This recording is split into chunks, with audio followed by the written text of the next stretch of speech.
আসসালামু আলাইকুম। সবাইকে আজকের অনলাইন লেকচার ক্লাসে আমন্ত্রণ জানাচ্ছি। আজকে আমাদের অনলাইন লেকচারের বিষয় হচ্ছে ল্যাটারাল এলবো পেইন ট্রিটমেন্ট। আমাদের ফার্স্ট সেশনে আমরা আলোচনা করেছিলাম ল্যাটারাল এলবো পেইন এর অ্যাসেসমেন্ট এবং ডিফারেন্সিয়াল ডায়াগনোসিস। তো আজকে আমরা আলোচনা করব ট্রিটমেন্ট সম্পর্কে। তো আজকের লার্নিং অবজেক্টিভস হচ্ছে আফটার ওয়াচিং দিস ভিডিও আমরা যে তিনটে জিনিস আমরা জানতে পারবো সেটা হচ্ছে যে ডিফারেন্ট ল্যাটারাল এলবো পেইনের ডিফারেন্ট সোর্স এবং সেটা আমরা কীভাবে ট্রিটমেন্ট করব। এটা কি জয়েন্ট থেকে পেইনটা আসতেছে, নাকি নার্ভ রিলেটেড প্রবলেম, নাকি মাসেল অথবা টেন্ডনের প্রবলেম, নাকি লিগামেন্ট ইনস্টেবিলিটির কারণে প্রবলেমটা হচ্ছে, সেটা আমরা প্রিভিয়াস লেকচারে আলোচনা করেছিলাম। তো এই সেকশনে আমরা বিভিন্ন ট্রিটমেন্ট আলোচনা করব। দেন আমরা কীভাবে সুইটেবল ট্রিটমেন্ট আমরা অপশন সিলেক্ট করব প্রত্যেকটা পেশেন্টের জন্য অ্যাকর্ডিং টু দেয়ার পেশেন্টের পেইন কন্ডিশন এবং তার স্টেজের উপরে ডিপেন্ড করে আমরা কীভাবে এক্সারসাইজ প্রেসক্রিপশন করব এবং কীভাবে এক্সারসাইজ প্রোগ্রেশন করবো সেটা নিয়ে আমরা আলোচনা করবো আজকে। সো আমরা আগে বলেছিলাম যে আমাদেরকে প্রপারলি ডায়াগনোসিস করতে হবে যে টেনিস এলবো অথবা ল্যাটারাল এলবো পেইন, এটার সোর্স, পেইন সোর্সটা কোথায়, এটা কি টেন্ডনের প্রবলেম, নাকি নার্ভের প্রবলেম, নাকি জয়েন্টের প্রবলেম। তো এটা যারা আমরা আগের লেকচারটা দেখেছি, প্রিভিয়াস লেকচার, তারা আমরা জানি যে কীভাবে আমরা অ্যাসেসমেন্ট করতে পারি, কীভাবে আমরা ফিজিক্যাল টেস্টের মাধ্যমে আমরা ডিটারমাইন করতে পারি পেশেন্টের সোর্স অফ পেইন। একটু রিভিশন, প্রিভিয়াস ক্লাসটা আমরা একটু রিভিশন করতেছি। এখানে আমি বলেছি যে প্রথমে যে পেশেন্টের রিস্ট যদি টেন্ডন, মাসল অথবা জয়েন্ট আমি যদি অ্যাসেস করতে চাই, ফার্স্ট অ্যাসেসমেন্ট ও ফার্স্ট টেস্ট আমরা যেটা করি, পেশেন্টের রেসিস্টেড রিস্ট এক্সটেনশন, এলবোটা এক্সটেন্ড থাকবে, সবগুলো রিস্ট এক্সটেনশন থাকবে এবং ফিঙ্গার এক্সটেন্ডেড পজিশনে আমি যখন রেসিস্ট্যান্স দিলাম, যদি পেশেন্ট ল্যাটারাল এলবোতে সে পেইন ফিল করে, এখানে যে কোনো 6টা মাসেল, আমি বলেছিলাম যে 3টা মাসেল যেটা রিস্ট এক্সটেনশন করে আর 3টা মাসেল যেটা ফিঙ্গার এক্সটেনশন করে, এর যে কোনো একটা সমস্যা থাকতে পারে। তো নেক্সট স্টেপ হচ্ছে আমি যদি আরও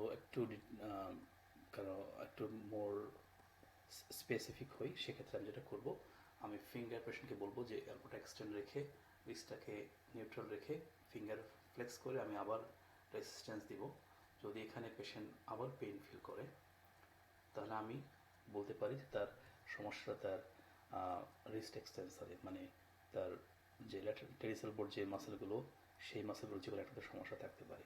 দেন আমাকে ইন্ডিভিজুয়ালি সর্টিং করার জন্য আমি যেটা করব, ফার্স্ট আমাকে যেটা করতে হবে নেক্সট স্টেপে রেসিস্টেড রেডিয়াল ডেভিয়েশন। সো আমরা যদি আমাদের রেডিয়াল সাইড, আমি যেটা করবো রেজিস্ট্যান্স দিব, পেশেন্টকে বলবো হোল্ড করার জন্য।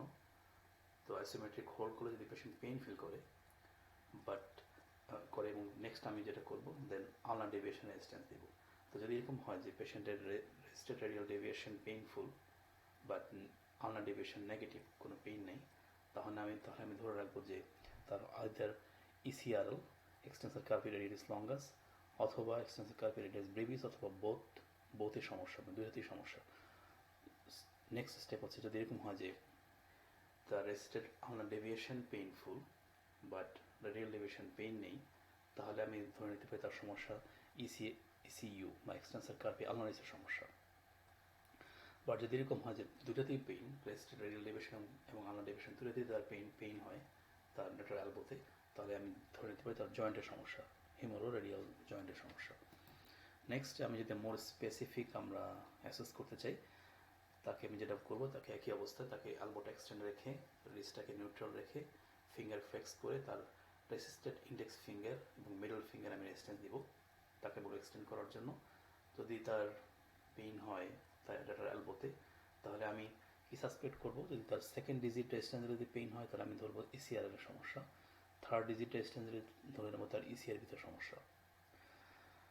আর যদি ইডিসি আমাকে আইডেন্টিফাই করতে হয়, সেক্ষেত্রে second, third, fourth, fifth all ডিজিটগুলোতে ইন্ডিভিজুয়ালি আমি রেজিস্ট্যান্স দিলে অথবা সবগুলো একসাথে রেজিস্ট্যান্স দিলে পেশেন্ট পেইন ফিল করলে আমি ধরে নিতে পারি তার ইডিসিতে সমস্যা বা এক্সটেন্সিভ ডিজিটাল কমিউনিস। দেন নার্ভটাকে মোর স্পেসিফিক আইডেন্টিফাই করার জন্য আমি যেটা করবো, একই পজিশন রেখে তার শুধু থার্ড ডিজিটে আমি রেজিস্ট্যান্স দেবো, সে পেইন ফিল করে কিন্তু অন্য কোনো ডিজিটের সমস্যা নেই রেজিস্ট্যান্স দিলে, সেক্ষেত্রে আমি ধরবো তার রেডিয়াল নার্ভে তো সমস্যা থাকতে পারে, এন্ট্রাপমেন্ট থাকতে পারে। যখন এটা আমি সাসপেক্ট করবো সেই ক্ষেত্রে আমাকে ফার্দার কিছু টেস্ট করতে হবে, তার রেজিস্টেড সুপাইনেশন, টেনাল সাইন, আপার লিম্ব নিউরোডাইনামিক টেস্ট, যেটা আমরা পূর্ববর্তী লেকচারে আমি আলোচনা করেছিলাম। ওটা দিয়ে আমি আরও বেশি কনফার্ম হতে পারি তার রেডিয়াল নার্ভের সমস্যা। এবং অ্যাট লাস্ট পালপেশন, সবগুলো এক্সাম করার পরে অ্যাকর্ডিং টু সিরেক্স কনসেপ্ট পালপেশন আমাদের করতে হবে অ্যাট লাস্ট আমাদেরকে ফাইনাল ডায়াগনোসিসের জন্য। ডিফারেন্সিয়াল ডায়াগনোসিস আমরা যদি আরেকটু আলোচনা করি, আমি কী কী হতে পারে পেশেন্টের ল্যাটারাল এলবো পেইন। আমি বলছি যে তার টেনিস এলবো বা কমন এক্সটেন্সর অরিজিন মাসেলের বা টেন্ডনের সমস্যার কারণে হতে পারে, অথবা তার radial tunnel syndrome. Radial tunnel syndrome হলে আমি বলেছি যে তার পেইনটা ঠিক এলবোতে হবে না, একটু 3 থেকে 4 সেন্টিমিটার দূরে এই জায়গাটাতে হবে। এবং তার রেজিস্টার থার্ড ডিজিট রেজিস্ট্যান্স দিলে এক্সটেনশনে সে এখানে পেইন খুব ফিল করবে। সেক্ষেত্রে আমি আরও ফার্দার টেস্ট করতে হবে। এটা ক্ষেত্রে আমি ধরে নিতে পারি তার পেশেন্টের রেডিয়াল টানেল সিনড্রোম থাকতে পারে। নেক্সট এটা আমি বলেছি তার পেশেন্টের নেক পেইন থাকলে নেক থেকেও পেইনটা রেফার্ড হয়ে পেশেন্টের এলবোতে আসতে হবে। আমি জানি C5 C6 C5 এদিকে সাপ্লাই দিয়েছে, C6 এই জায়গাটাতে। তো C5 C6 কম্প্রেশন বা ইরিটেশন থাকলেও পেশেন্টের এই ডিফিউজ পেইন অথবা উইকনেস থাকতে পারে, কিন্তু লোকাল টেন্ডারনেস থাকবে না এই জায়গাটাতে ল্যাটারাল এলবোতে। প্লাইকা থাকতে পারে। প্লাইকাটা হচ্ছে যে একটা ব্যান্ড অফ সাইনোভিয়াম, সাইনোভিয়াল যে মেমব্রেন আছে জয়েন্টের চারপাশে, এইটা একটা অনেক সময় ব্যান্ড ফর্ম করে। এটা অনেক সময় পেশেন্ট কমপ্লেন করবে ক্লিকিং অথবা স্ন্যাপিং টাইপ সেন্সার, যেমন সে স্পেশালি যখন পেশেন্ট সুপাইনেশন করে, প্রোনেশন করে অথবা এক্সটেনশন করবে, তখন এখানে ক্লিক সাউন্ড হবে তার। এটা অনেক সময় প্লাইকার কারণ হতে পারে। অথবা যদি তোমার লিগামেন্টের রাপচার, লিগামেন্ট টিয়ার থাকে পেশেন্টের, সেক্ষেত্রে পোস্টোল্যাটারাল ইনস্টেবিলিটি অথবা রেডিয়াল হেড সাবলাক্সড হবে। কিছু টেস্টের মাধ্যমে আমরা যেটা আগে বলেছিলাম যে এই ধরনের প্রবলেম হলে পেশেন্ট আসলে ফিজিও দিয়ে আমরা খুব বেশি করতে পারি না, এটা পেশেন্টকে কোনো স্পেশালিস্টের কাছে রেফার করতে হবে। এছাড়া হতে পারে ওসিডি অথবা অস্টিওকন্ড্রাল ডিফেক্ট, অনেক সময় আর্থ্রাইটিসের কারণে, জয়েন্টের আর্থ্রাইটিসের কারণে পেশেন্টের ল্যাটারাল এলবো পেইন হতে পারে। নেক্সট আমরা আলোচনা করব ম্যানেজমেন্ট। তো এই ম্যানেজমেন্টটা হচ্ছে মোস্টলি টেনিস এলবোর জন্য, বাট অন্যান্য ল্যাটারাল এলবো পেইনের ক্ষেত্রেও এই কনসেপ্ট বা এই আইডিয়াগুলো আমরা কাজে লাগাতে পারি। প্রথমেই পেইন কমাতে হবে। টেনিস এলবোর অনেক পেশেন্ট আমি এই পর্যন্ত দেখেছি, বাট দ্য ফার্স্ট ইনিশিয়াল স্টেজে যেটা হয়েছে যে অনেক টেনিস এলবো পেশেন্ট আমি ট্রিটমেন্ট করেছি, বাট পেশেন্ট ভালো ফিল করে নাই, আমাদেরকে থেরাপি স্টপ করতে হয়েছে। কারণ কিছু জিনিস আমাদেরকে আমি আলোচনা করব, এটা আমাদেরকে খেয়াল রাখতে হবে টেনিস এলবো ট্রিটমেন্টটা সাকসেসফুলি করার জন্য।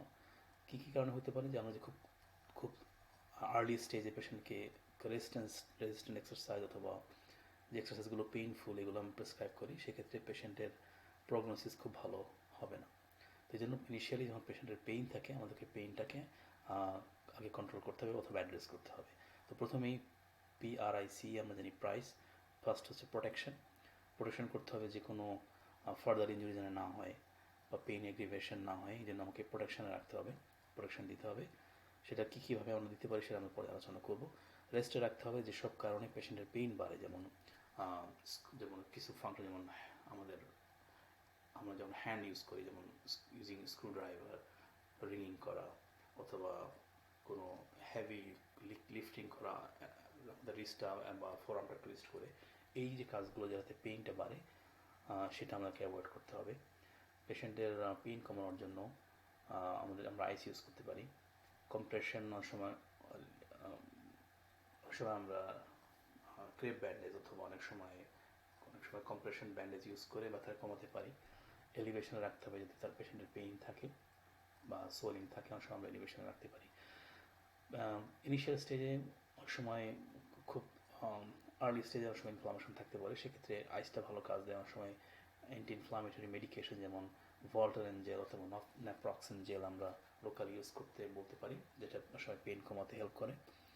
আর একটা হচ্ছে তোমার গ্লিসারিল ট্রাইনাইট্রেট, যেটা মোস্টলি অ্যানজাইনা, যেসব হার্টের রোগী, হার্ট যাদের চেস্ট পেইন থাকে হার্টের কারণে, হার্টের প্রবলেমের কারণে, অ্যানজিনার কারণে, তাদেরকে প্রেসক্রাইব করা হয় গ্লিসারিন ট্রাইনাইট্রেট, যেটা প্যাচ হিসেবে ইউজ করা হয়। ওই প্যাচটা যদি ব্যথার জায়গাতে আমরা দিয়ে রাখি সেক্ষেত্রে ব্যথা কমতে পারে। এবং আমরা ইনিশিয়ালি আমরা জেন্টাল ট্রান্সভার্স ফ্রিকশন করতে পারি। এগুলো মোস্টলি পেইন কমাতে হেল্প করবে এবং এক্সেসিভ স্কার টিস্যু অথবা কোলাজেন ডিপোজিশন প্রিভেন্ট করতে হেল্প করবে। তো এখানে একটু ডিটেল আমরা আলোচনা করবো গ্লিসারিল ট্রাইনাইট্রেট, যেটা প্যাচ। খুব রিসেন্ট আর্টিকেল যেটা এখানে আমি দেখেছি 9th of October 2018, এখানে ওরা বলতেছে যে এরা টপিক্যাল গ্লিসারিল ট্রাইনাইট্রেট দিয়ে ট্রিটমেন্ট করে এদের সিস্টেমিক রিভিউ। এখানে যে রেজাল্ট আমি পরবর্তী পেজে দেখাবো, যে এখানে তারা দেখাইছে যে GTN যেটা প্যাচ ইউজ করলে ব্যথাটা কমে। এটা লুক লাইক দিস, এটা 1/4 আমরা ইউজ করব ব্যথার জায়গাতে। তো স্টাডির রেজাল্ট এটাই, তারা বলছে যে এটা tenable randomized control trial in all tendinopathy reveal improved mid-term up to 6 months improvement in pain, strength and patient satisfaction. তো তার মানে এটা অনেকটা কার্যকরী। It looks like this. এবং এটা ডোজ হচ্ছে নাইট্রিক অক্সাইড ডোনার থেরাপি 1/4, 1/4 আমি নিয়ে এটা 0.5 mg per 24 hours GTN প্যাচ, যেখানে ব্যথা সেখানে দিয়ে রাখতে হবে। The package look like this. বাংলাদেশে I don't know how it looks like, কিন্তু এটা 1/4 আমরা ইউজ করতে পারি এবং ম্যাক্সিমাম ডোজ হচ্ছে 1.25 mg per day। তো এটা আমরা ইউজ করতে পারি ব্যথা কমানোর জন্য, পেশেন্টের স্ট্রেংথ, পেইন এবং স্যাটিসফ্যাকশনের জন্য। নেক্সট আমি আগে বলছি যে আমাদের ফার্স্ট আমাদের এইম হচ্ছে পেইন কমানো। তো এই জন্য আমরা যেটা আমার সময় করে কাউন্টার ফোর্স ব্রেস ইউজ করতে পারি। ব্রেস লুকস লাইক দিস, যেটা আমি 2 ধরনের ব্রেস আমি দেখাচ্ছি। ব্রেস লুকস লাইক দিস, এখানে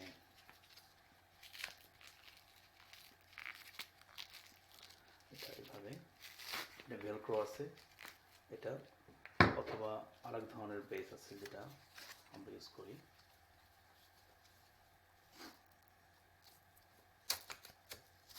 তো এটা ইউজ করার সময় খেয়াল রাখতে হবে, আমরা যখন প্রথমে আমরা টেস্ট করব উইদাউট ব্রেস, দেখবো তার ব্যথা হয় কি না। তারপরে আমি ব্রেসটা ইউজ করে ফার্দার আবার টেস্ট করবো রেজিস্ট্যান্স, যেদিকে ব্যথা কমছে কিনা। যেদিকে ব্যথা কমেনি তাহলে আমি যেটা করব, আমাকে ব্রেসটা একটু উপরে অথবা একটু নিচে দিয়ে আবার টেস্ট করতে হবে ফার্দার। যে পজিশনে আমি ম্যাক্সিমাম পেইন রিলিফ পাবো সেই পজিশনে আমাকে ব্রেসটা পেশেন্ট কেয়ার অ্যাপ্লাই করার জন্য অ্যাডভাইস করতে হবে। তার আমাকে দেখতে হবে যে কোন পজিশন ইজ মোর সুইটেবল। এবং সাধারণত এখানে বলা আছে বইয়ে, যেটা টেক্সট বুকে বলা আছে 10 centimetre below the elbow joint, সাধারণত এই পজিশনটা ইজ বেস্ট। প্রেশার বলছে up to 550 Newton, but it depends, like যেহেতু আমরা মেজার করার আমাদের সুযোগ নেই এখানে, পেশেন্ট যেটা কমফোর্ট ফিল করে। এবং ব্রেস ইউজ করা অবস্থায় তার যে মুভমেন্টটা, যে ফাংশনটা তার পেইনফুল, সেটা আমি টেস্ট করতে পারি, দেখবো তার পেইন ইমপ্রুভ করেছে কিনা। বাট এখানে একটা খেয়াল রাখতে হবে, যেসব পেশেন্টের রেডিয়াল নার্ভ ইরিটেশন বা ইন্টারাপ্টমেন্ট থাকে, সেসব ক্ষেত্রে এই ব্রেসটা ইউজ করা যাবে না। এই ক্ষেত্রে তার পেইনটা বেড়ে যাওয়ার সম্ভাবনা আছে। সেক্ষেত্রে যে ব্রেসটা is not suitable for every lateral elbow pain patients, শুধুমাত্র যাদের টেন্ডন এলবোতে সমস্যা অথবা জয়েন্ট ইনস্টেবিলিটি আছে অথবা মেল অ্যালাইনমেন্ট আছে রেডিয়াল হেড, এদের ক্ষেত্রে আমি ব্রেসটা ইউজ করবো। বাট যাদের নার্ভের কম্প্রেশন আছে বা নার্ভ ইরিটেশন, তাদের ক্ষেত্রে আমরা ব্রেস ইউজ করবো না। এছাড়া ককআপ স্প্রিন ইউজ করতে প্রেসক্রাইব করে। ককআপ স্প্রিন লুকস লাইক দিস, যেটার মেইন ফাংশন হচ্ছে আমাদের যে এক্সটেন্সর অফ দ্য রিস্ট, এই মাসেলটাকে এটা রিল্যাক্স পজিশনে রাখে, যেটা অ্যালাউ করতেছে টেন্ডন হিলিং, যে লোডটা কমে যাচ্ছে মাসেলের উপরে এই জায়গাটাতে, যার ফলে টেন্ডন হিলিংয়ে এটা হেল্প করছে। পজিশনটা বলছে 20 to 30 ডিগ্রি অফ এক্সটেনশন পজিশনে রাখতে হবে ককআপ স্প্লিন্টে, 20 to 30 ডিগ্রি পজিশনে। এবং 5 থেকে 7 দিন ইউজ করতে পারে। Night use only at night, মানে বলছে মোস্টলি অ্যাট নাইট ইউজ করার জন্য। অনেক সময় স্প্রিন্ট ইউজ করা হয় এবং অনেক সময় ব্রেস ইউজ করা হয়, counter force brace plus splint, দুইটাই অনেক সময় অথবা আলাদাভাবে ইউজ করা হয়। Looks like the brace, splint looks like this. সময় কাস্টম মেড হতে পারে। আমি বলেছি রিস্টটা 20 থেকে 30 ডিগ্রি এক্সটেনশনে রাখতে হবে। সবাই টেপ ইউজ করা হয়, সবাই কে টেপ ইউজ করা হয়। কে টেপটা এখানে নেই এই মুহূর্তে, অথবা আমি লিকো টেপ ইউজ করতে পারি। লিকো টেপে এখানে আমাদের this is the painful point. এখানে আমি দেখাচ্ছি যে কীভাবে আমি প্রেশার রিলিভের জন্য আমি প্রথমটা এই বরাবর গিয়েছে, নেক্সট এবার মানে স্কোয়ার এবং সেন্টারে থাকবে যেখানে পেইনফুল পয়েন্ট। এটা অনেক সময় পেইন রিলিভের জন্য হেল্প করতে পারে লিকো টেপ। আর কে টেপটা আমরা এইভাবে কাটবো, কেটে তারপরে আমরা যেটা করবো সেটা হচ্ছে যে আমাদের ফিঙ্গারটা এখানে ঢুকাতে হবে সেকেন্ড এবং থার্ড ডিজিটের জন্য। তবে আমি এটা করলাম, দেন রিস্টটাকে এক্সটেনশনে রেখে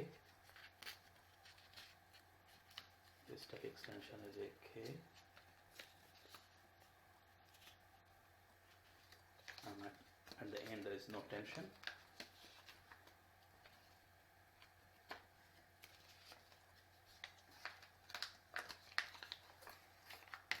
Then এভাবে আমাকে করতে হবে। এতে সুবিধা হচ্ছে যে এটা আমাদের রিস্ট, কমন রিস্ট এক্সটেন্সর যে মাসেলটাকে অনেকটা কাইন্ড অফ অনেকটা এমন একটা পজিশনে রাখে যাতে এই মাসেলের উপর প্রেশারটা কম পড়ে। আমি যখন আমাদের হ্যান্ড মুভমেন্ট করতেছি এটা অনেকটা এরপরে এই মাসেলের উপরে প্রেশারটা কম পড়তেছে। তো আমরা এইভাবে এই টেকনিকটা আমরা ইউজ করতে পারি এইভাবে। আমরা বিভিন্ন ইলেকট্রোথেরাপিউটিক মডালিটিস ইউজ করতে পারি, যেমন আমরা যেটা কমন ইউজ করি আল্ট্রাসাউন্ড, টেন্স, কোল্ড লেজার এবং শক ওয়েভ থেরাপি। তো আল্ট্রাসাউন্ড আমরা সাধারণত বলা হয় এখানে যে সপ্তাহে 2 থেকে 3 বার 5 থেকে 7 মিনিট ওভার 3 to 6 উইকস। কারণ এটা আমরা পালসড ইউজ করবো না কন্টিনিউয়াস ইউজ করবো, ডিপেন্ড করে আমরা কোথায় অ্যাপ্লাই করতেছি। সাধারণত যদি টেন্ডনের সমস্যা হয় pulsed is better then continuous. So আমরা আল্ট্রাসাউন্ড ইউজ করলে পালসড মোড ইউজ করবো। আমরা 1:1 ইউজ করতে পারি, তো 1:2 ইউজ করতে পারি।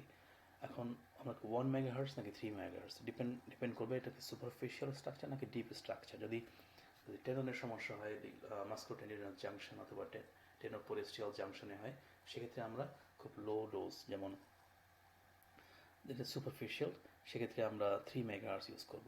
আর যেখানে ডিপ স্ট্রাকচার সেখানে আমরা 1 মেগাহার্টজ ইউজ করব। যেমন ডিপ বলতে যেখানে যদি মাসেল বেলিতে সমস্যা হয় তাহলে আমি ইউজ করব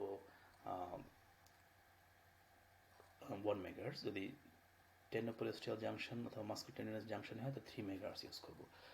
এবং ডিপেন্ড করবে একিউট নাকি ক্রনিক স্টেজ, কত ওয়াট পার সেন্টিমিটার ইউজ করবো। সাধারণত একিউট স্টেজে 0.3, 4, 5, 6 এই ধরনের, বাট ক্রনিক স্টেজে আমি 0.8, 0.9, 1 watt per centimetre square use করতে পারি।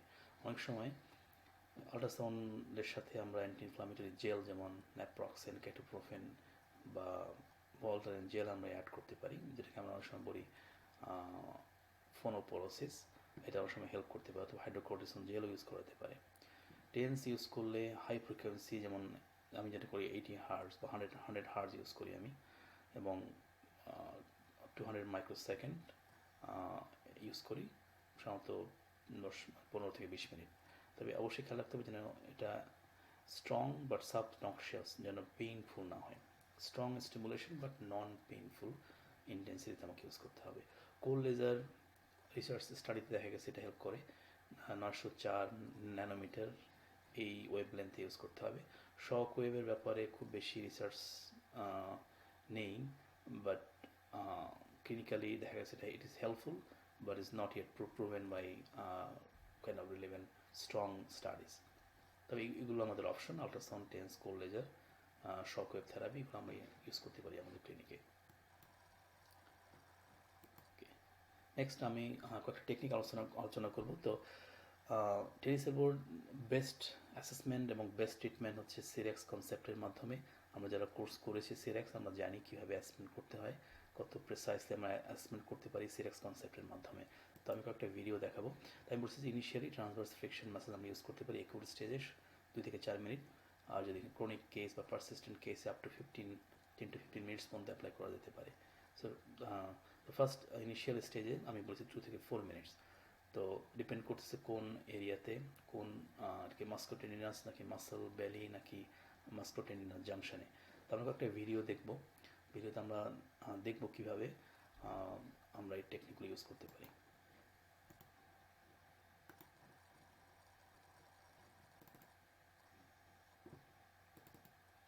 First on tennis elbow type 1.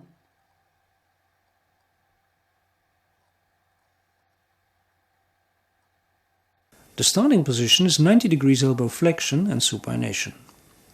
We palpate the lateral aspect of the lateral epicondyle. We put our thumb a little bit higher until we reach the sharp edge just above the lateral epicondyle. We flex the thumb 90 degrees so that the thumbnail now faces forwards. A reserve of skin is given upwards and pressure is applied on the anterior aspect of humerus. The active phase of the deep friction is an arm movement, downwards with pressure in a posterior direction, followed, as always, by a phase of relaxation. তো আমরা জানি এটা হচ্ছে আমাদের extensor carpi radialis longus, এবং এটা সুপ্রাকন্ডালার ridge এখান থেকে অরিজিন। এটার ডিপ ট্রান্সভার্স ফ্লেকশনের দুইটা ফেজ, অ্যাক্টিভ ফেজ এবং রিল্যাক্সেশন ফেজ। তো এটা উপকার হতে পারে। Next type 2 extensor carpi radialis brevis.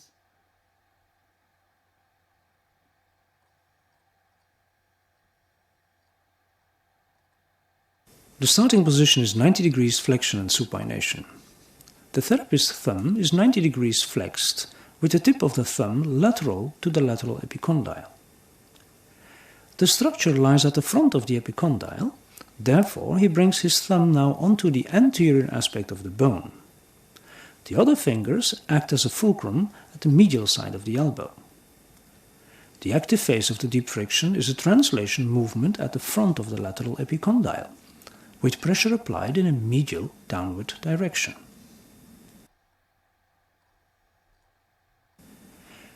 To avoid losing contact with the lesion, the patient should not abduct his arm, nor should our thumb be put too high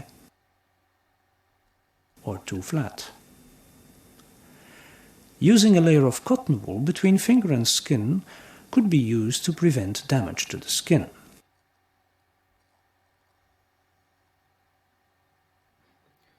এটা ছিল tenoperiosteal junction ECRB.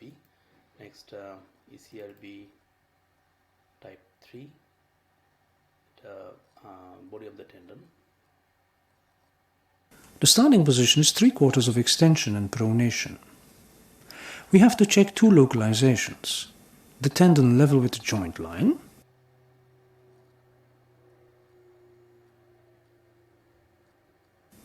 or level with the radial head. The thumb is put as flat as possible on the lesion.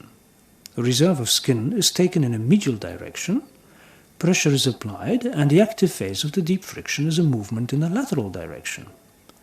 Make sure you perform an arm movement instead of an isolated finger movement.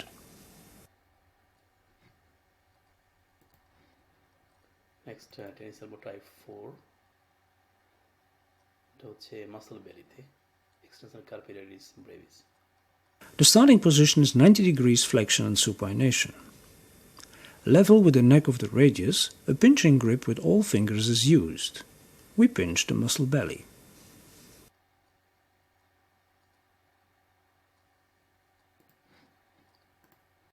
তো আমি বলেছি যে initial acute স্টেজে 2 থেকে 4 minute, কিন্তু chronic case বা persistent কেসে up to 10 to 15 minutes apply করা যেতে পারে। নেক্সট টাইপ 2 যেটা ECRB টেনোপিউরাসিয়াল লেশন, আমি বলেছি যে এটা হচ্ছে কমন টেনিস এলবোর ক্ষেত্রে। তো এক্ষেত্রে শুধু শুধু deflection is not effective alone. আমাদেরকে একই সাথে আমাদেরকে ম্যানিপুলেশন করতে হবে, মানে মিলস ম্যানিপুলেশন। সাধারণত 15 minutes, 10 to 15 minutes preliminary deflection followed by mills manipulation. সাধারণত পেশেন্ট ট্রিটমেন্ট করা হয় সপ্তাহে 3 দিন বা 3 বার ফর 4 to 5 উইকস। তো ম্যানিপুলেশনের ক্ষেত্রে কিছু জিনিস খেয়াল রাখতে হবে যে টেকনিকের ডিসক্রিপশন হচ্ছে যে শোল্ডারটা ইন্টারনাল রোটেশনে থাকবে, রিস্ট ইন ম্যাক্সিমাম ফ্লেকশন। এই অবস্থায় pretension the elbow in to an extended position. এখানে আমাকে ইনফেরিয়র ফোর্স অ্যাপ্লাই করতে হবে নন ডিস্টাল হিউমারাস এবং এভাবে ম্যানিপুলেট করতে হবে। তো এটা করার ক্ষেত্রে কিছু জিনিস খেয়াল রাখতে হবে যে সাধারণত যেটা করা হয় যে বলা হয়েছে এখানে যে সাধারণত আফটার 3 months যদি পেশেন্টের ট্রিটমেন্ট করে পেশেন্ট ভালো না ফিল করে দেন মিস ম্যানিপুলেশন অ্যাপ্লাই করতে হবে আর কি। ক্যান ওনলি বি পারফর্ম, প্রত্যেকটা সেশনে একবারে বেশি ম্যানিপুলেট করা যাবে না এবং শর্ত হচ্ছে পেশেন্টের ফুল এলবো রেঞ্জ অফ মোশন থাকতে হবে, ফুল এক্সটেনশন থাকতে হবে। যদি পেশেন্টের ফুল এলবো এক্সটেনশন না থাকে সেক্ষেত্রে ম্যানিপুলেট করা যাবে না। তো আমরা কিছু কন্ট্রাইন্ডিকেশন আছে, যদি পেশেন্টের পেইনটা আনএক্সপ্লেইন হয় এবং পেইনটা রাতের বেলা হয় এবং কোনো আনএক্সপ্লেইনেবল হয় অথবা পেশেন্ট অ্যান্টিকোয়াগুলেন্ট থেরাপি যদি সে নেয় সেক্ষেত্রেও এটা ম্যানিপুলেশন অ্যাপ্লাই করা যাবে না। কিছু ক্ষেত্রে প্রিকশন নিতে হবে, যাদের অস্টিওপোরোসিস আছে, যাদের বোন ডেন্সিটি লেভেল লো তাদের ক্ষেত্রে অ্যাপ্লাই করা যাবে না। প্রেগনেন্ট উইমেনের ক্ষেত্রে ইউজ করা যাবে না, যারা বা প্রিকশন নিতে হবে যাদের বার্থ কন্ট্রোল পিল যারা ইউজ করে বা যাদের হাইপার মোবিলিটি সিনড্রোম আছে অথবা যাদের সাইকোসোশ্যাল প্রবলেম আছে এদের ক্ষেত্রে প্রিকশন নিতে হবে। আর ম্যানিপুলেট করলে এদের অনেক ক্ষেত্রে যেটা হয় পেইন বেড়ে যেতে পারে, সিমটম এগ্রিভেট করতে পারে, সেক্ষেত্রে কেয়ারফুল হতে হবে। নেক্সট আমরা একটা ভিডিও দেখি কীভাবে ম্যানিপুলেশন অ্যাপ্লাই করা হয়। Come in and I'm going to passively flex her wrist, pronate her forearm, and I want her olecranon facing the ceiling. I'm going to go to the end range where I feel tension, have her side bend her head, and perform a manipulative maneuver by placing a downward pressure on the distal humerus. এখানে নেকটা কেন flakes করা হয়েছে, যাতে নার্ভের উপরে নার্ভটা tension পজিশনে না থাকে, টেন্সড পজিশনে নার্ভটা যাতে রিল্যাক্স পজিশনে থাকে রেডিয়াল নার্ভ, সেই জন্য নেকটাকে সেম সাইডে বা এপসিলেটাল সাইডে ফ্লেক্স করে আমাকে ম্যানিপুলেট করতে হবে।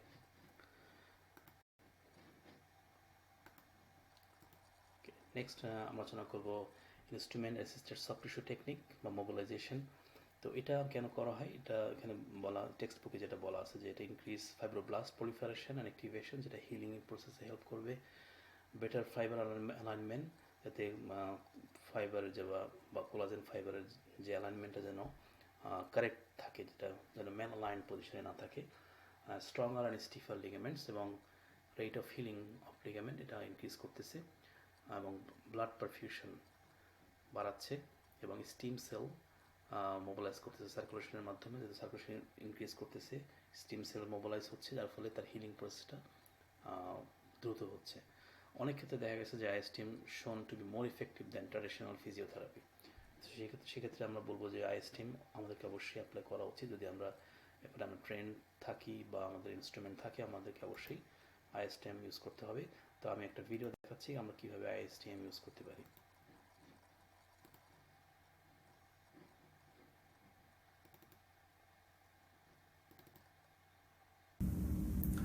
Hey guys, today I'm going to demonstrate treating tennis elbow using Graston technique. Graston technique is instrument assisted soft tissue therapy using specially designed stainless steel instruments. You can see here there are 6 tools and they each have different shapes and different sharpened edges, if you like, to adapt to the differing contours of the body. Through the scraping type motions, through the forearm extensors of Lou's right elbow here, and you might see if you just zoom in a little bit, we're getting a bit of redness. Work your way through these tissues in any way that you like, but the key is really just to get that redness. So I can actually feel my arm warming up. if you come in closer, it has a double edge here as opposed to this one that has a single edge. I don't know if that comes out, but it's also contoured, so it helps me get around the epicondyle, of the humerus. It's just a different way of getting into. You come around sort of more bony points of the body to apply as much pressure, but তো আমরা দেখলাম যে বিভিন্ন technique আমরা use করতে পারি বিভিন্ন instrument মাধ্যমে। নেক্সট আমরা দেখব রিদমিক স্ট্রেচিং। তো স্ট্রেচিং তখনই করা হবে যখন পেশেন্টের পেইনটা ইজ ওয়েল টলারেবল, পেশেন্ট স্ট্রেচিংটা সহ্য করতে পারতেছে, কারণ it should be pain free, that is most important thing. এবং এটা হয়তো রিদমিক, এটার ফাংশন হচ্ছে কেন আমি স্ট্রেচিং করবো, rhythmic stretching, it helps to realign the collagen to improve tensile loading. So আমরা একটা ভিডিও দেখি কীভাবে আমরা রিদমিক স্ট্রেচিং করতে পারি।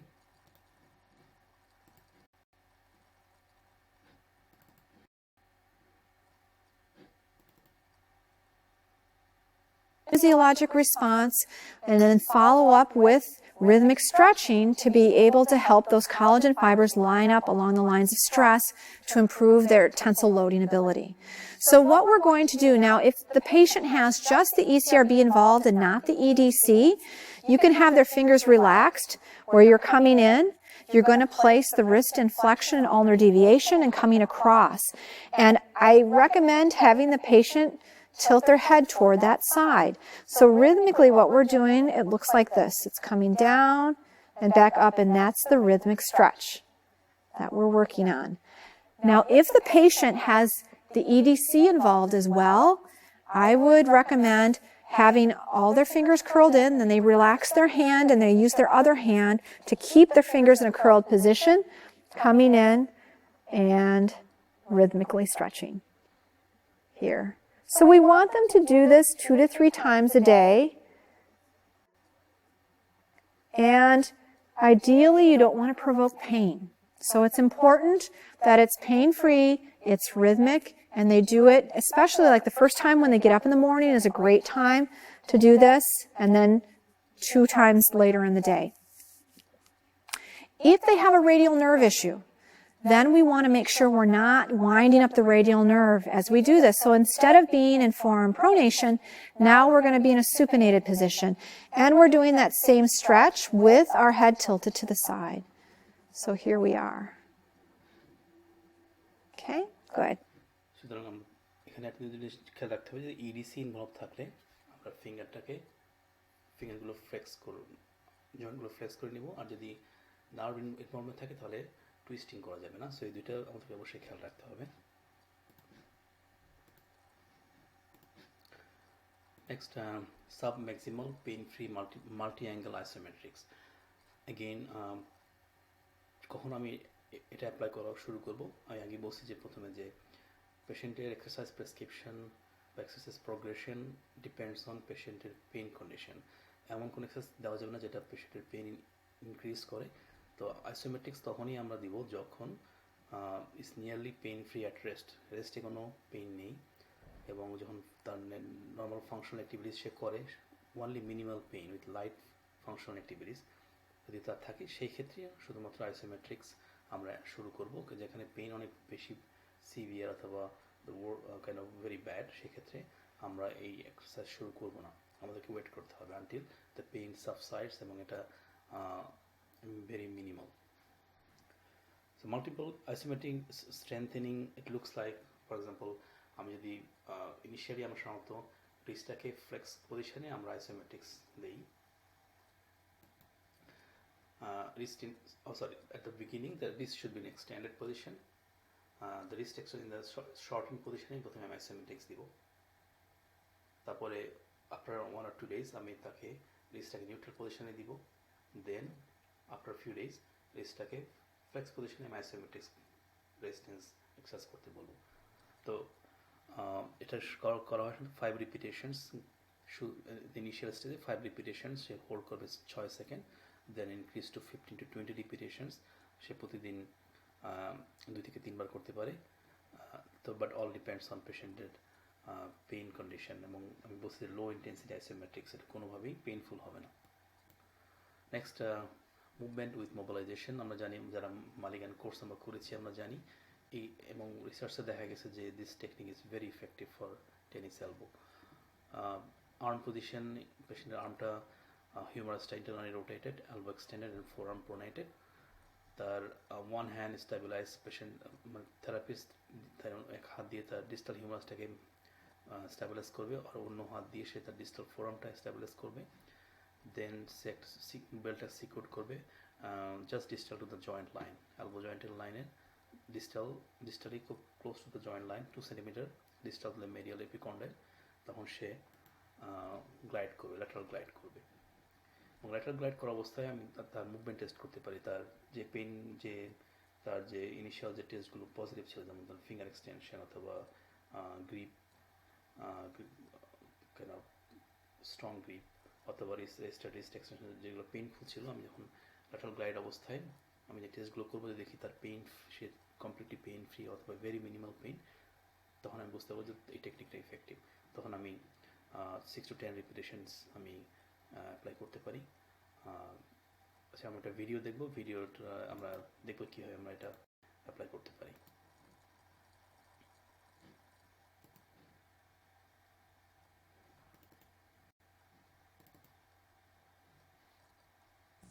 Tennis elbow, MWM, with belt assistance. Mobilization. Lateral glide of radius and ulna through mobilization belt on stabilized humerus. Movement. Resisted wrist extension, plus or minus grip.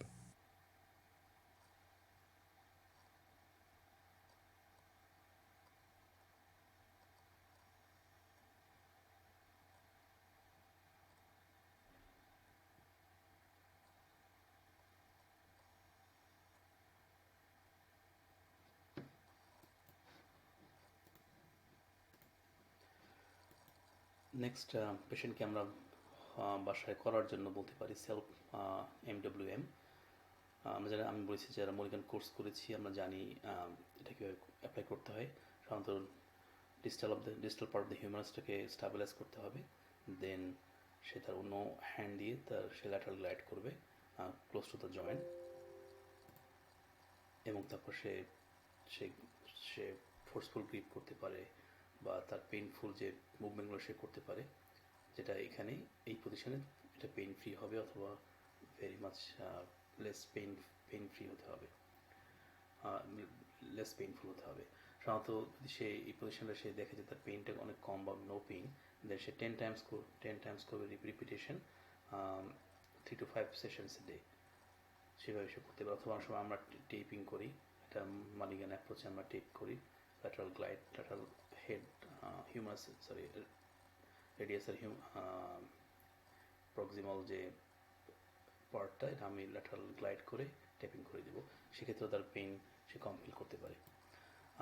Next, eccentric loading. Current রিসার্চে এরা বলতেছে যে eccentric loading is better than any isometric or concentric exercise. তো এখানে এরা বলছে যে এটা কী করে, কীভাবে হেল্প করে, decrease pain perception with repeated painful loads, increase tendon strength via load induced hypertrophy. তো আমরা একটা ভিডিও দেখব কীভাবে এটা আমরা করতে পারি at our clinic.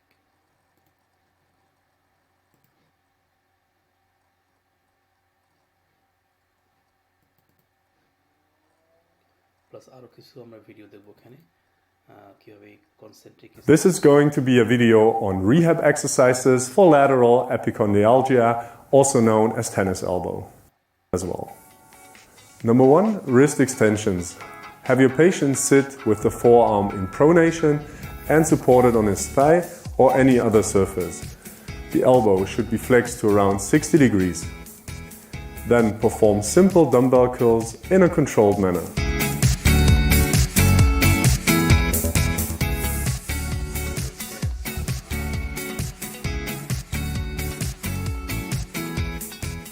If you want to isolate the eccentric part, you could simply help return the wrist to the top position with the uninvolved arm.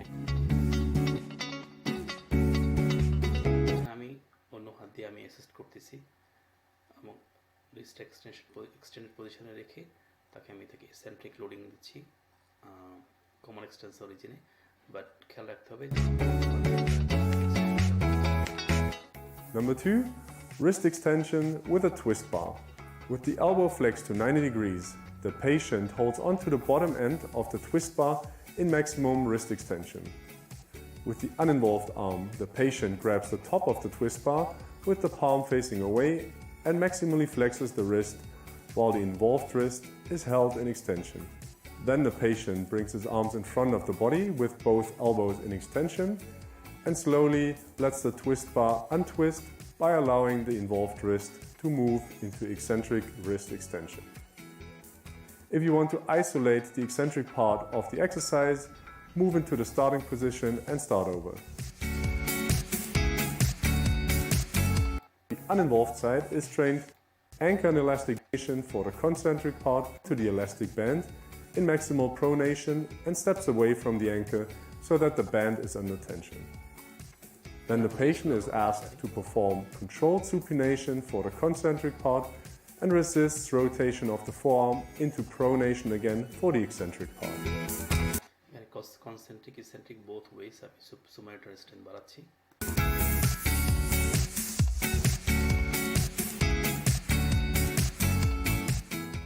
If you want to isolate the eccentric part only, start in full supination with little tension on the band and increase the tension by sidestepping away from শুধুমাত্র eccentric contraction হচ্ছে, not concentric for the supinator muscle. The pole.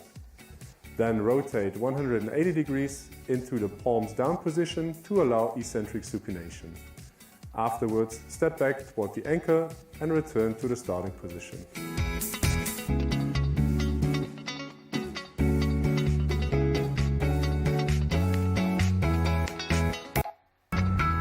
Number 4, supination with a hammer or a dumbbell. With the elbow flexed to 60 degrees, the patient grabs the distal end of a hammer handle with a neutral grip so that the weighted side is on top. Then the forearm is slowly rotated through 90 degrees toward a palm down position to allow eccentric supination. If you want to isolate the eccentric portion of the exercise, return the hammer to the starting position with the uninvolved arm.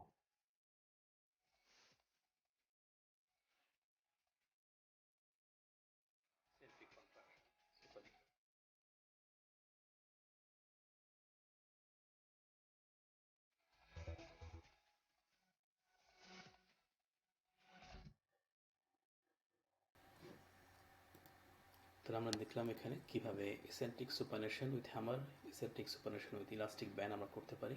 তা আমি আগে বলেছি যে this exercise should be start once patient is almost pain free or very minimal pain with their light functional duties. কারণ পেইনটা খুবই কম অথবা minimal, তখনই এই ধরনের eccentric loading বা isometrics আমাদেরকে শুরু করতে হবে।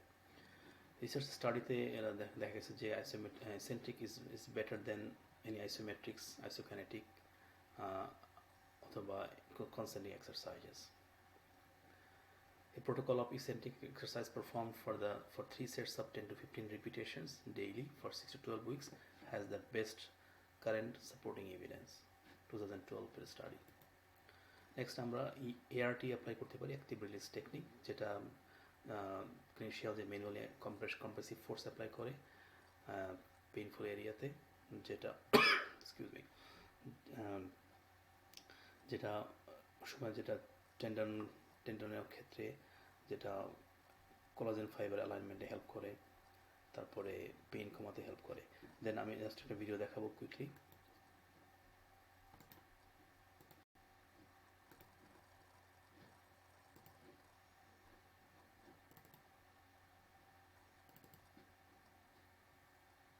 Okay, so we're going to demonstrate just one ART protocol for the treatment of tennis elbow. So I'm going to work on Anna's right forearm here. I want her to keep her extensor, carpi, radialis, brevis and longus tendons in the most shortened state and then move them into their most lengthened state. As she does that, I'm going to have my contacts in a very specific part of that muscle. So one with my hand here and reinforcing there. Anna, off you go. So as she does this movement, she's taking the tissue from a shortened state to a lengthened state, and my thumbs operating on that muscle are facilitating the slide, relieving her of any muscle knots or adhesions, whatever we want to call them. The problem with this, however, is it can take some time to teach the patient. Anna's very good, she understands it, but some people will struggle with these movements, so it can be beneficial for the practitioner just to do it passively, using his or her body and just performing the movement. himself. Okay. Next, পেশেন্টের trigger point আছে কিনা সেটা আমাকে দেখতে হবে, specially তার ব্রাকিওরেডিয়ালিস অথবা ECR অথবা ইসিআরবি মাসেলের ট্রিগার পয়েন্ট থাকতে পারে, যেটা এখানে আমি পিকচারের মাধ্যমে দেখিয়েছি যে কোথায় কোথায় ট্রিগার পয়েন্ট থাকতে পারে এবং কোথায় পেন রেফার্ড হতে পারে। যদি এই ধরনের থাকে ট্রিগার পয়েন্টস, সেক্ষেত্রে আমরা ড্রাই নিডলিং করতে পারি অথবা ডিজিটাল ইস্কেমিক প্রেশারের মাধ্যমে আমরা ট্রিগার পয়েন্ট রিলিজ করতে পারি। পেশেন্টের টেনিস এলবো থাকলে অবশ্যই অ্যাসেসমেন্টের সময় আমাদেরকে তার পেরিস্ক্যাপুলার স্ট্রাকচার, স্পেশালি তার সুপ্রাস্পাইনাটাস, ইনফ্রাস্পাইনাটাস, সিয়াটাস পোস্টেরিয়র, সুপিরিয়র, এইখানে তার ট্রিগার পয়েন্টগুলো আছে কিনা দেখতে হবে, কারণ এখানে ট্রিগার পয়েন্টগুলো অনেক সময় যেটা হয় আমাদের এলবোতে পেন রেফার করতে পারে। তো এই ধরনের ট্রিগার পয়েন্ট যদি থাকে আমাদের ট্রিগার পয়েন্ট রিলিজ করতে হবে আইদার ড্রাই নিডলিংয়ের মাধ্যমে অথবা ডিজিটাল ইস্কেমিক প্রেশারের মাধ্যমে। অনেক ক্ষেত্রে দেখা গেছে যাদের টেনিস এলবো থাকে তাদের স্ক্যাপুলার মাসল উইক থাকে, অনেক সময় স্ক্যাপুলার মাসল উইকনেসের কারণে পেশেন্টের টেনিস এলবো ডেভেলপ করতে পারে, কারণ যেটা হয় আমাদের যে পোস্টেরিয়র চেইন এটা এভাবে ক্রস করে শরীর এখানে, তো পোস্টেরিয়র চেইনের কোনো একটা এরিয়াতে নন ফাংশনাল অথবা যদি কোনো প্রবলেম থাকে যেটা অন্য এরিয়াতেও আমরা এফেক্ট করতে পারি, সেক্ষেত্রে অবশ্যই পেশেন্টের স্ক্যাপুলার মাসলটা চেক করতে হবে যে উইকনেস আছে কিনা তাদের রিহ্যাব প্রোগ্রামের হয়তো শেষ পর্যায়ে। তো যদি এরকম থাকে স্ক্যাপুলার মাসল উইক থাকে সেটা আমাদেরকে স্ট্রেংথেনিং করতে হবে। নেক্সট, স্টেরয়েড ইনজেকশন, এটা হচ্ছে লাস্ট রিসর্ট। যদি পেশেন্টের অন্যান্য সব টেকনিকে পেশেন্টের পেইন ভালো না হয় সেক্ষেত্রে local steroid injection with local anaesthesia এটা কম্বাইন করে ইনজেকশন দেওয়া যেতে পারে, সেক্ষেত্রে এটা হেল্পফুল হতে পারে, but this is the last resort. Patient education is must. Patient যেসব কারণে পেশেন্টের পেইন বাড়ছে বা যেসব ফাংশন বা যেসব রং আর্গোনমিক্সের কারণে পেশেন্টের পেইন বাড়ে সেগুলো আমাকে অ্যাড্রেস করতে হবে, স্পেশালি তার গ্রিপিং অ্যাকশন, তার গ্রাসপিং, তার ফাইন ফিঙ্গার মুভমেন্টস, এগুলো আমাকে দেখতে হবে যে সে কীভাবে করে, আমাকে মডিফাই করতে হবে। যেমন পেশেন্ট যদি অফিস ওয়ার্কার হয়, কম্পিউটার ইউজ করে, সেক্ষেত্রে তার সে মাউস প্যাড ইউজ করতে পারে অথবা মাউসটা মডিফাই করা হতে পারে, তার রিস্টটা যাতে কিছুটা এক্সটেন্ডেড থাকে, যাতে তার কমন এক্সটেন্সারে তার প্রেশারটা কম থাকে, অথবা তার রিস্টটা নিউট্রাল পজিশনে রাখতে হবে যাতে তার কমন এক্সটেন্সারে তার প্রেশারটা কম থাকে। অনেক সময় এক্সেসিভ সুপানেশন প্রিভেন্ট করার জন্য অনেক সময় কিপ্যাডটা অনেক সময় এভাবে থাকে যাতে হাতটা রাখার সময় তার হাতটা যেন কিছুটা নট সুপারেটেড, হয়তো যাতে প্রোনেটেড না থাকে, সুপারেটেড না থাকে সেটা খেয়াল রাখতে হবে, যাতে হাতটা যেন কিছু নিউট্রাল পজিশনে থাকে। দেন পেশেন্টের পশ্চারের প্রবলেম থাকে, তার অনেক সময় কারেক্টিভ ব্রেস দিয়ে পশ্চার কারেকশন ব্রেস দিতে পারি এবং তাকে যে এই পজিশনগুলো অ্যাভয়েড করতে হবে, তার বসার পজিশনটা যাতে তার স্লাউস পজিশনে না থাকে, এলবোটা এক্সটেন্ডেড পজিশনে না থাকে, এগুলো খেয়াল রাখতে হবে। তো আমরা যদি সামারাইজ করি তার যে ট্রিটমেন্ট আমরা এতক্ষণ আলোচনা করলাম, যে সিভিয়ার কেসে পেইন কমানোর জন্য তাকে প্রাইস অ্যাপ্লাই করতে হবে, ডিপ ট্রান্সভার্স ফ্রিকশন ইউজ করতে হবে এবং তাকে আমরা কাউন্টার ফোর্স ব্রেস অ্যাপ্লাই করতে বলতে পারি, অনেক সময় স্প্রিন ইউজ করতে বলা হয়, টেপিং ইউজ করতে পারি পেইন কমানোর জন্য। আমরা ইলেকট্রোথেরাপিক মডালিটি যেমন আল্ট্রাসাউন্ড অথবা টেন্স এগুলো অ্যাপ্লাই করতে পারি, যেটা আমরা যে মেশিনগুলো আমাদের অ্যাভেলেবল। অ্যাক্টিভিটি মডিফিকেশন এবং আর্গোনমিক অ্যাডভাইস, এটা সিভিয়ার পেইনের ক্ষেত্রে। পেইনটা যখন কমে যায়, সাবসাইড করে, দেন আমরা এই মডারেট পেইনফুল স্টেজে আমরা তখন lower intensity progressive resistance exercise যেমন ম্যাক্সিমাল আইসোমেট্রিক্স অথবা আইএসটিএম অথবা এআরটি ইউজ করতে পারি। যখন পেইনটা আরও বেশি কমে যায় তখন আমি আস্তে আস্তে তাকে ইসেন্ট্রিক এবং কনসেন্ট্রিক এক্সারসাইজ অ্যাপ্লাই করতে বলবো আর কি, অথবা স্ক্যাপুলার স্টেবিলাইজিং এক্সারসাইজ ইউজ করতে বলবো। সো আমরা আমাদের ট্রিটমেন্ট আমরা এখানে শেষ করি। এছাড়া আর্টিকুলার ইস্যু, তারপরে নার্ভ ইস্যু ক্ষেত্রে আমরা আরও কিছু ট্রিটমেন্ট আমরা আলোচনা করতে পারি, বাট টাইম যেহেতু আমাদের সময় অনেক বেশি লেগে যাচ্ছে, এই কারণে আমরা ওই জিনিসগুলো আমরা স্কিপ করব। শুধুমাত্র নার্ভ মোবিলিটি এক্সারসাইজ আমি একটা দেখাবো, যেটা কীভাবে আমরা আমাদের পেশেন্টকে আমরা নার্ভ মোবিলাইজেশন করার জন্য বলতে পারি।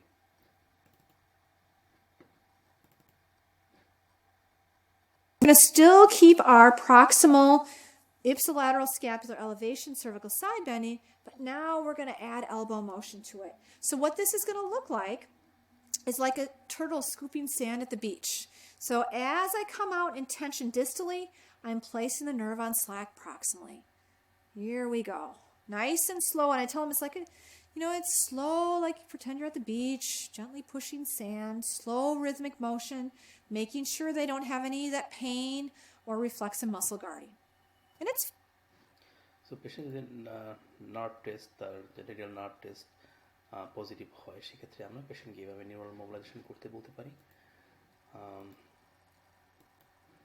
পেশেন্টের অনেক সময় যদি পেইন থাকে, পেইন কমানোর জন্য কিছু ফুড আছে যেগুলো খাবারগুলো পেশেন্টের পেইন কমাতে সাহায্য করে, যেমন ব্রোকলি, ক্যাবেজ, ফুলকপি, এগুলো পাতাকপি, এগুলো অনেক সময় পেইন কমানোর জন্য হেল্প করে।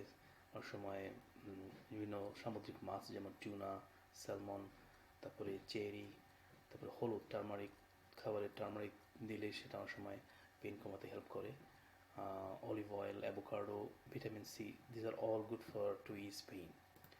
অনেক খাবার আছে যেগুলো পেইন বাড়ায়, যেমন red meat, cheese, butter, soybean oil, এগুলো সাধারণত যতটা সম্ভব পেইন যদি বেশি থাকে সেক্ষেত্রে অ্যাভয়েড করার চেষ্টা করতে হবে।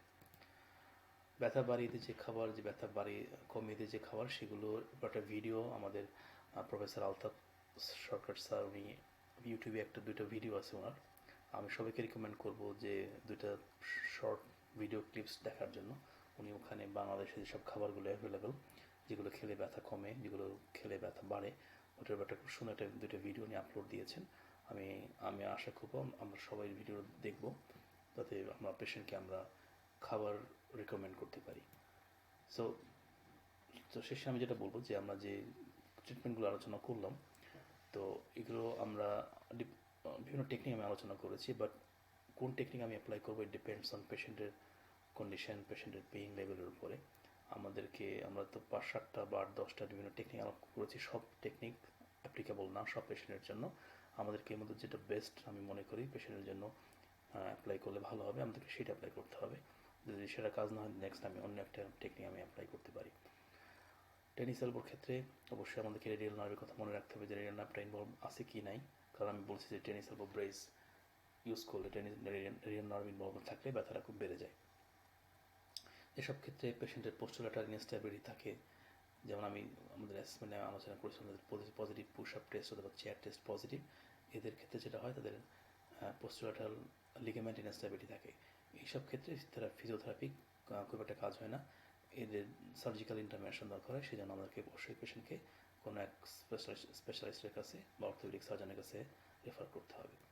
তো আশা করি আমাদের এই আলোচনার মাধ্যমে আমরা টেনিস এলবোর বিভিন্ন রকম ট্রিটমেন্ট অ্যাপ্রোচ আমাদের একটা আইডিয়া হয়েছে, বাট প্র্যাকটিক্যালি এগুলো আমরা দেখাতে পারলে আমরা মনে করি that is the best. But এই আর্কিটেকচারের মধ্যে আমি চেষ্টা করেছি সবগুলো টেকনিক মোটামুটি একটা আইডিয়া দেওয়ার জন্য সবাইকে। তো কারো কোনো কোশ্চেন থাকলে you can post in the Facebook, so আমি চেষ্টা করব to answer your question. So thank you very much. আমি খুব তাড়াহুড়ো করে লেকচারটা শেষ করলাম, কারণ আমি জানি টাইমটা দীর্ঘ সময় নেওয়া হয়ে যাচ্ছে। তো আশা করি আমরা সবাই উপকৃত হয়েছি আজকে লেকচারের মাধ্যমে। সবাইকে ধন্যবাদ।